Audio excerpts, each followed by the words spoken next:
Okay, so the next topic which we are going to take up is financial decisions involved in financial management. As you can see that there are three broad decisions given: investment decision, financing decision, and dividend decision.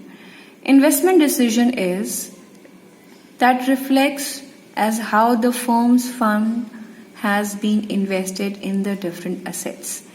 That means when the amount is coming in an organization, how it will be invested in the organization is the main decision taken by the finance manager over here.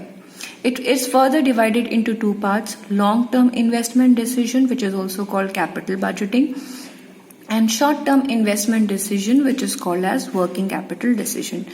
In long term, what is being kept in mind? It affects the size of assets, competitiveness, and the profitability of the business. Short-term investment decisions affect the liquidity as well as profitability of a business. We will be studying investment decision and its two types in detail further.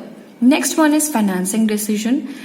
This decision determines the overall cost of capital and the financial risk of the enterprise. That means if the organization is investing any amount, then how much expenses and how much financial risk is going to be involved in it needs to be kept in mind while taking this decision.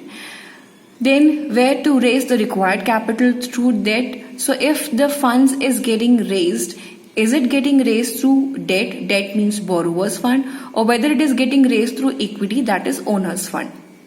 The last one is dividend decision, where how much dividend will be given to the shareholders is decided by the organization, so that it's not happening that the organization is giving maximum dividend and not retaining much profit, much savings for the financial risks, or if it is keeping too much of savings and not giving good dividends to the shareholders, they may switch to some other company. So this decision relates to disposal of profit by deciding the proportion of profit which is to be distributed as dividend and the proportion of profit which is to be retained in the business. So how much profit is going to be given as a dividend and how much profit will be kept as savings, as retained in the organization for future risks, is decided.